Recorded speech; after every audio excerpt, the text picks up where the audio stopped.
अस्सलाम वालेकुम। हमारा आज का टॉपिक है longitudinal nature of sound waves. जैसे कि टॉपिक की हेडलाइन से ही हमें पता चल रहा है कि आज के इस टॉपिक में हम साउंड की नेचर को डिस्कस करेंगे। और आपको इतना भी पता है कि साउंड एनर्जी की एक किस्म है जो कि वेव्स की सूरत में मीडियम के अंदर ट्रैवल करती है, और वेव एक डिस्टरबेंस है। और जब वेव किसी मीडियम के अंदर से गुज़रती है तो उसकी वजह से मीडियम के पार्टिकल्स जो हैं वो वाइब्रेट करना शुरू कर देते हैं। तो जब साउंड वेव किसी मीडियम के अंदर से गुज़रेगी तो उसकी वजह से भी मीडियम के पार्टिकल वाइब्रेट करेंगे। तो अब साउंड वेव के गुज़रने की वजह से मीडियम के पार्टिकल की वाइब्रेशन कैसी होगी, उससे हमें पता चलेगा कि साउंड की नेचर क्या है। वेव्स की दो किस्में हैं मैकेनिकल वेव्स की, एक है ट्रांसवर्स वेव्स और दूसरी है लॉन्गिट्यूडनल वेव्स। अब ट्रांसवर्स वेव्स में जब मीडियम के अंदर से वेव गुजरती है तो मीडियम के पार्टिकल जो होते हैं वेव के डायरेक्शन के परपेंडिकुलरली वाइब्रेट करते हैं। लेकिन जब लॉन्गिट्यूडनल वेव्स किसी मीडियम के अंदर से गुजरती है तो मीडियम के जो पार्टिकल होते हैं वो वेव के पैरेलल और एंटी पैरेलल वाइब्रेट करना शुरू कर देते हैं।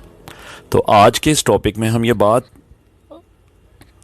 प्रूव करेंगे कि जब साउंड वेव किसी मीडियम के अंदर से गुजरती है तो उस मीडियम के पार्टिकल साउंड वेव के पैरेलल और एंटी पैरेलल वाइब्रेट करते हैं।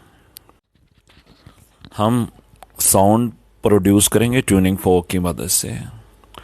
ट्यूनिंग फोक को आप फिगर में देख सकते हैं, और ट्यूनिंग फोक का जो राइट प्रोंग है इस वक्त मेन पोजीशन ओ पर है। हमने दो एक्सट्रीम पोजीशन भी फिगर में दिखाई हुई हैं।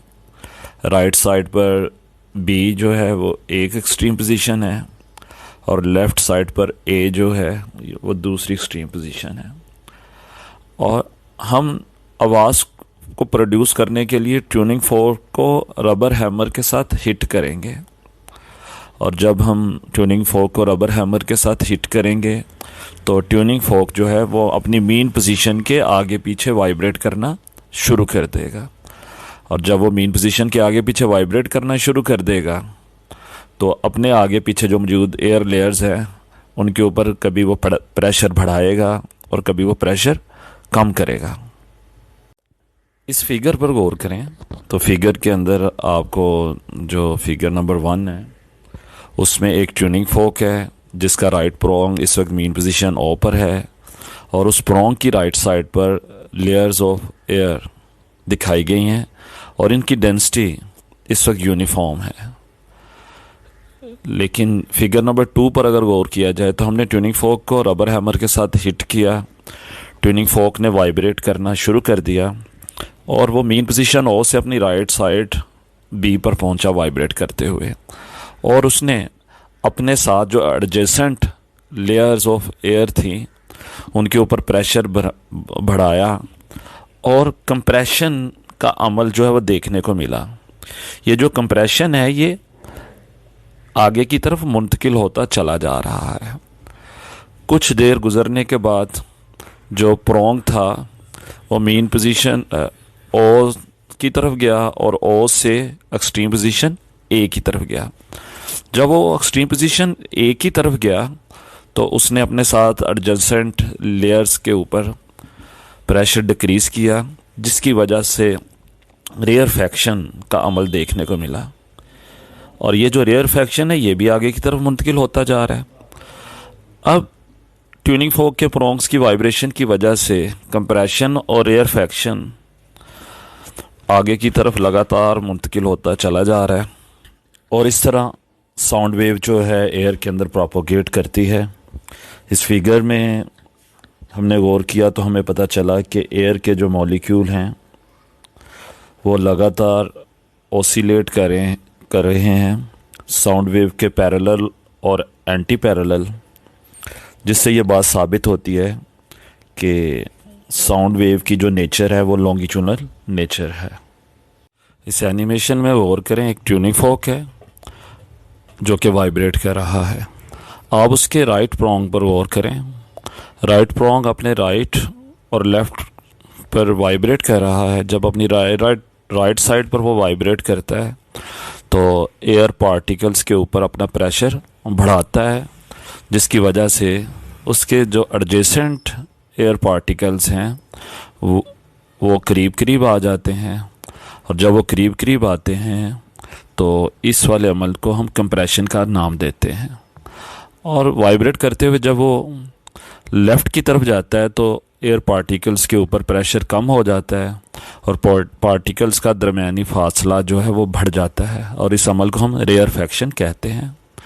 कंप्रेशन और रेयरफेक्शन किसी एक जगह पर रुके नहीं रहते, बल्कि लगातार आगे की तरफ मुंतकिल होते चले जाते हैं और एयर पार्टिकल्स अपनी ही जगह पर पैरेलल और एंटी पैरेलल वाइब्रेट करते रहते हैं। ये साउंड वेव्स का आगे की तरफ मुंतकिल हो जाना और एयर पार्टिकल्स का एक ही जगह पर पैरेलल और एंटी पैरेलल वाइब्रेट करते रहना इस बात को साबित करता है कि साउंड वेव की नेचर जो है वो लॉन्गिट्यूडनल नेचर है। अब मैं आपके साथ साउंड वेव्स की मुख्तलिफ टर्म्स को डिस्कस करूँगा। वो हैं कंप्रेशन, रेयरफेक्शन और वेवलेंथ। सबसे पहले कंप्रेशन। इस फिगर पर गौर करें तो आपको 3 एरो नज़र आ रहे हैं और वो तीनों एरो उस पॉइंट पर मौजूद हैं जहाँ पर एयर पार्टिकल्स का इंटरनल डिस्टेंस इंतहाई कम है।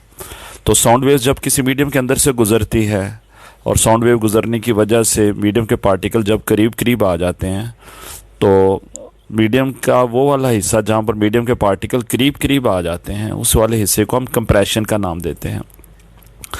डेफिनेशन इसकी कुछ इस तरह से है: the part of longitudinal wave where particles of the medium are close to each other is called compression. और कंप्रेशन के बाद जो नेक्स्ट डेफिनेशन हम डिस्कस करेंगे वो है रेयरफेक्शन। रेयरफेक्शन को भी समझने के लिए पहले तो फिगर पर गौर करें। इसमें जो ब्लैक लाइंस आपको नज़र आ रही हैं ये फिगर के उस हिस्से पर मौजूद हैं जहाँ पर एयर पार्टिकल्स का इंटरनल डिस्टेंस कुछ ज़्यादा है। तो जब साउंड वेव गुज़रती हैं तो उनके गुज़रने की वजह से कुछ हिस्सों में तो एयर पार्टिकल्स का डिस्टेंस कम हो जाता है और कि कुछ हिस्सों में एयर पार्टिकल्स का डिस्टेंस बढ़ जाता है। और जहाँ पर एयर पार्टिकल्स का डिस्टेंस बढ़ जाता है उस वाले पार्ट को, मीडियम के उस वाले हिस्से को हम रेयरफेक्शन का नाम देते हैं। इसकी डेफिनेशन कुछ इस तरह से है: the part of longitudinal wave where particle of medium are away from each other is called rarefaction. और रेयरफेक्शन को हम आर से जाहिर करते हैं, कंप्रेशन को हम सी से। अब हम जो डेफिनेशन आपके साथ डिस्कस करेंगे वो है वेवलेंथ। वेवलेंथ को समझने के लिए इस वाली फिगर पर गौर करें। इस वाली फिगर में जो आर आर लिखा गया है ये लिखा गया है रेयरफेक्शन के लिए और सी सी लिखा गया है कंप्रेशन के लिए।